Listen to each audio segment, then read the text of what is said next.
Crimes.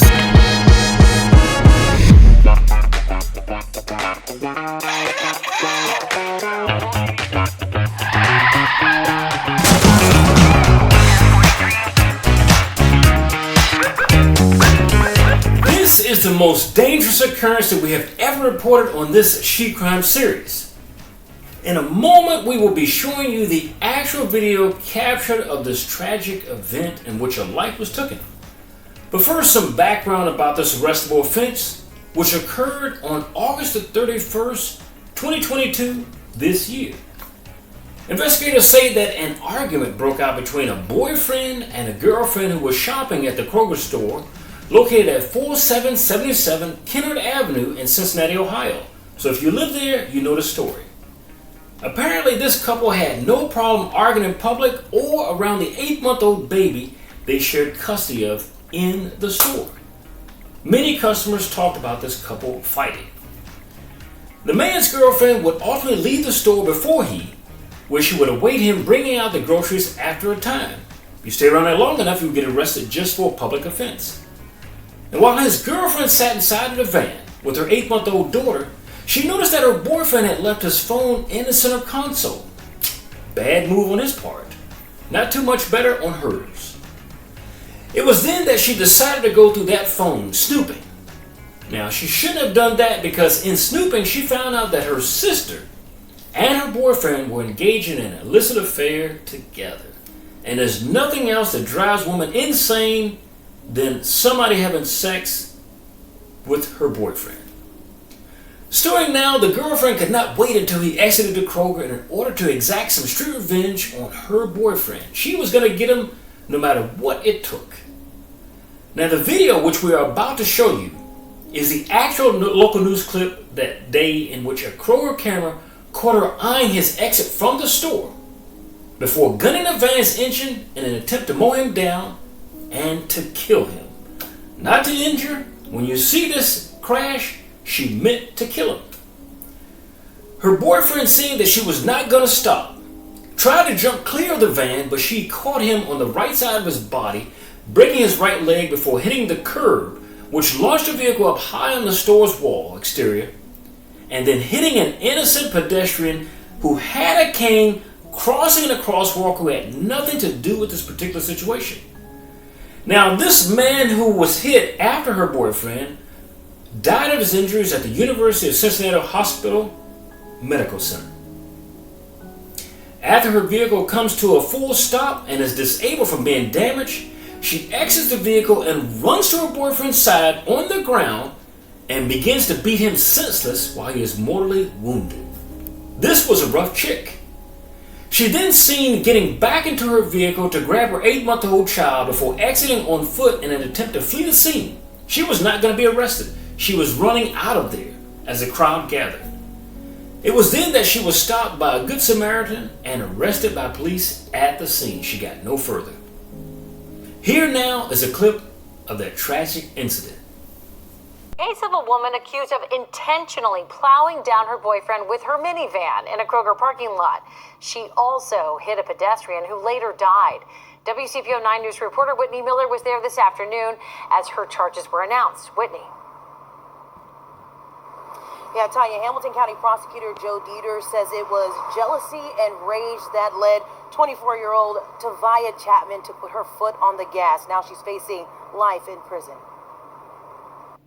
I'm a little frustrated. Thursday, Hamilton County Prosecutor Joe Dieters laid out what he believes led to the death of an innocent man last month in the Spring Grove Village Kroger parking lot. She took this 3-ton vehicle and plowed into him and plowed into Christopher Griffith, an innocent man on a cane walking across a crosswalk. Dieters released the surveillance video of the crash. He says 24-year-old Tavia Chapman was angry after she found out her boyfriend wasn't being faithful. While he was in Kroger's, she apparently went through his cell phone and believed that he had been in an inappropriate relationship with her sister. His punishment? Getting plowed down by her minivan. One of the more disgusting parts of this thing is that after she plows into these two people, her car was disabled. She exited the vehicle, leaving her 8-month-old baby in the car, and proceeds to go to her boyfriend and start beating him after he's been run over by this car. Griffith later died in the hospital from his injuries. His brother Greg told us he wants Chapman to pay. I'm just devastated by this, and I want her to be punished for this. Chapman faces life in prison. Among her charges are child endangerment, murder, and attempted murder. Prosecutor Dieters commenting, what this woman did is sickening. I just don't understand why this had to happen at all. In downtown Cincinnati, Whitney Miller, WCPO 9 News. Tavia Chapman, age 24, was indicted on charges of aggravated murder, felonious assault, attempted murder, and endangering a child, and for Christopher Scott Smith, age 58 years old at the time, who died as a result of that incident. If convicted of all charges, Chapman faces a maximum sentence of life in prison, where she belongs. Ms. Chapman is currently being held at the Hamilton County Justice Center in Cincinnati. Now, Molly B. True, who was a close friend of a former girlfriend of Griffith, the man who died of this particular incident, said he was a renowned audio engineer. Now, she said he toured with artists such as Aerosmith, Prince, and Harry Connick Jr. So when these women take out somebody by purpose or by accident, it's always somebody who was needed the next day. Also in 2013, Griffith was getting ready to go back on tour when he was paralyzed from the neck down following a motorcycle crash himself. Now he eventually made a recovery and was able to walk with a cane, which you seen him walk across the street before the incident occurred. Which is why it is ironic that he was killed in a fashion that he was trying to protect people from in the first place. How does a man start trying to defend other people in an accident which he avoided, only to die from that accident? Griffith founded a nonprofit organization, Look Twice, Cincy, a charitable focusing on raising awareness of driver safety and helping others who've been in motorcycle crashes just like he.